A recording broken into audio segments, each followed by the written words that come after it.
৪৭ সালে দেখি আমরা স্বাধীন হয়েছিলাম, কিন্তু স্বাধীনতা পাই। আমরা ৭১ সালে দীর্ঘ সংগ্রাম, লড়াই, যুদ্ধ করে শহীদের স্বাধীনতা অর্জন করেছিলাম, কিন্তু স্বাধীন। আমরা আবার জুলাই আগস্ট বিপ্লবের মাধ্যমে একটি দ্বিতীয় স্বাধীনতা বা নতুন স্বাধীন বাংলাদেশ পেয়েছি, কিন্তু আসলেই স্বাধীন হয়েছে কিনা এটার সময়। এবং এইসব ব্যত্যয়গুলো হয়েছে রক্ত জীবনের বিনিময়ে। আমরা যারা নেতৃত্বে ছিলাম বা যারা নেতৃত্বে ছিল, তারা মানুষের ত্যাগ এবং প্রয়োজনকে সঠিকভাবে অনুধাবন এবং মূল্যায়ন করে পদক্ষেপ নিতে ব্যর্থ হয়েছে। আমরা আশা করি এই যে পরিবর্তন এবার হয়েছে, বা যেটাকে আমরা সুযোগ বলছি, অপরচুনিটি বলছি, এটা যেন অতীতের মতোই আবার হারিয়ে না।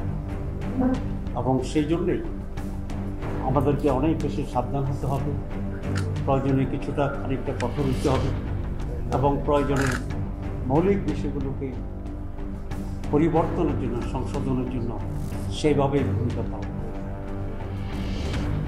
বাংলাদেশ জামাত ইসলামী এবং অন্যান্য দল,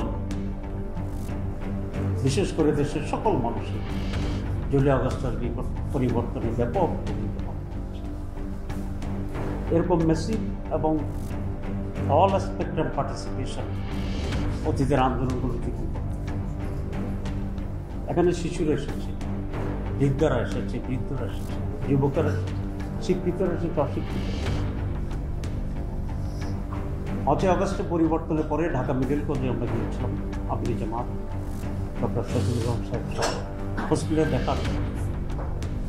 সেখানে 80% পঙ্গু এবং আহত ছিল ফেরিওয়ালা, রিক্সাওয়ালা, দিনমজুর, সাধারণ মানুষ। আমি পার্সোনালি অবাক হয়েছে, যে এই সাধারণ মানুষরা এই হারে এই আন্দোলনে অংশগ্রহণ ঝুঁকি দিয়েছে, স্যাক্রিফাইস করেছে। এটা কিন্তু পত্রপত্রিকায় ওই প্রপোর্শনটা আসে, কিন্তু প্র্যাকটিক্যালি গিয়ে দেখলাম যে সাধারণ মানুষেরা, গরিবেরাই, সাধারণ মানুষেরা এই আন্দোলনের ব্যাপক ভূমিকা পালন করছে। আমি তাদের প্রতি কৃতজ্ঞতা জানাই, শহীদদের আত্মার মাত্রাত কামনা করি, এবং এখনও যারা বঞ্চিত, পঙ্গু এবং নানাভাবে নির্যাতিত আছে, আমি সরকারের কাছে দাবি জানাবো তাদেরকে যথাযথভাবে দেখার, যারা আহত হয়ে আছে তাদের সঠিক চিকিৎসার ব্যবস্থা গ্রহণ করা, যারা সব কিছু হারিয়েছে তাদেরকে রিলেট করা। এক্ষেত্রে আমি মনে করি এই সরকারের আরও বেশি কিছু করা আছে, এবং সেটা করব। আমরা যদি খুব তাজা অবস্থাতেই এটা কম্পিটিশন করে যেতে না পারি, তাহলে এই স্যাক্রিফাইস হারিয়ে যাবে, এবং আমরা আবার সেই অকৃতজ্ঞতার যে ইতিহাস আছে আমাদের অনেকের কাছে, সেই ইতিহাসকে ফলো করি। আমি দৃঢ়ভাবে এই কথা বলতে চাই, বাংলাদেশ জামাত ইসলামী কতিপয় বিষয়ে খুব দৃঢ় এবং অঙ্গীকার। প্রথম হচ্ছে বাংলাদেশের স্বাধীনতা এবং সার্বভৌমত্ব। আমরা কোনো রাষ্ট্রের রক্তচক্ষুকে ভয় করি না, এবং কারো ইন্টারফারেন্স আমাদের স্বাধীনতার প্রশ্নে আমরা এটা স্বীকার করি না, এবং করতে আমরা যাব না আমাদের সাথে। ২ নম্বর, ক্রেডিবল এবং সাস্টেনেবল ডেমোক্রেসির ব্যাপারে জামাত অঙ্গীকার। আমরা শুধু রাষ্ট্রীয়ভাবে আমাদের দলের ভিতরে আমরা এই গণতান্ত্রিক চর্চা করি, আমাদের নির্ধারিত সময় নির্বাচন হয়, আমাদের নির্বাচন ক্যাম্পেইন ছাড়া হয়, ক্যান্ডিডেট ছাড়া হয়, প্যানেল ছাড়া হয়, গোপন ব্যালটে হয়, যেটা আমরা বলি আমাদের বৈশিষ্ট্য, no campaign, no candidate, no panel. এরকম গণতন্ত্রের নির্বাচনের চর্চা যদি দেশ করতে পারে, দেশে আমরা ফিরিয়ে আনতে পারি। এখানে নির্বাচন এক্সপার্ট বদিউল আলম মহোদয় আছেন, ওনাকে আমি অনুরোধ করি, ওনার প্রস্তাবনা আমি কিছু কয়েকটা দেখেছি, আমার আরও ইনপুট দেওয়ার আছে। আমরা একটি এমন নির্বাচন চাই যেটিকে দেশের মানুষ নির্বাচন করবে, সারা দুনিয়া নির্বাচন।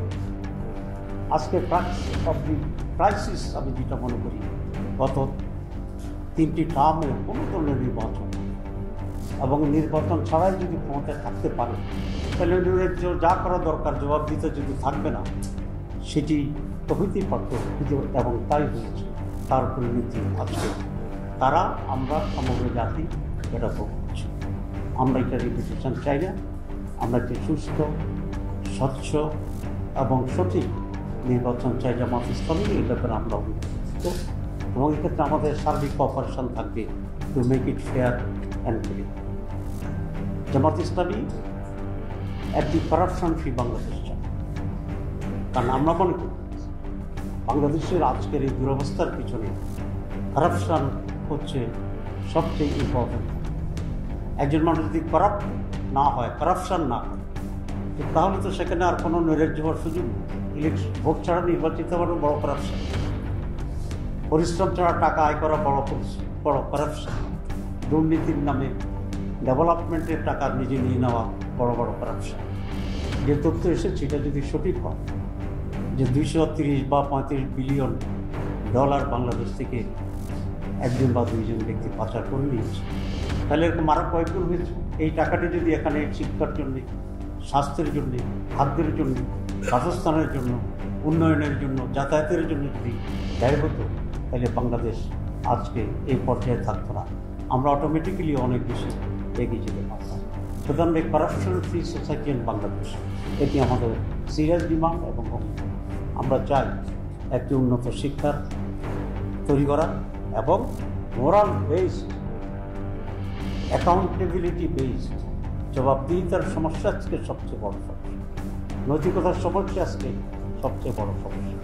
সুতরাং এই নৈতিকতা নির্ভর একটি উন্নত শিক্ষার আলোকিত সমাজ বাংলাদেশ জামাত ইসলামী করতে চায়। এই ব্যাপারে আমরা অঙ্গীকার করতে চাচ্ছি। আজকে আমি মনে করি আমরা সেই লক্ষ্যে যেখানে যেখানে আমাদের ত্রুটি আছে, এই লক্ষ্যে যেখানে যেখানে আমাদের নতুন কিছু সংযোজনের প্রয়োজন আছে, কিছু বিয়োজনের প্রয়োজন আছে, এবং যেটা দেশের জন্য কল্যাণকর, জাতির জন্য কল্যাণকর, আমরা দলীয় দৃষ্টিভঙ্গি থেকে দলীয় স্বার্থ এবং ব্যক্তির স্বার্থকে আমরা কখনোই প্রাধান্য দিতে চাই না। আমরা প্রাধান্য দেব দেশ, জাতি, মানুষ কল্যাণের জন্য যেটা প্রয়োজন। বাংলাদেশ জামাত ইসলামী সেই কাজে, সেই পরিবর্তনের, সেই সংস্কারে পরিপূর্ণভাবে ঐক্যমত্য পোষণ করে, এবং আলোচনার ভিত্তিতে যদি আরও কিছু করার প্রয়োজন হয় সেটা আমরা কনস্ট্রাকটিভ, পজিটিভ এবং practical realistic reforms Bangladesh Jamaat Islami আপনাদেরকে পূর্ণ সহযোগিতা দান করবে। আপনি এই অঙ্গীকার আপনি তার বক্তব্য বোধ একটু লম্বা হচ্ছে, আমাদের কাজ বেশি করতে হবে।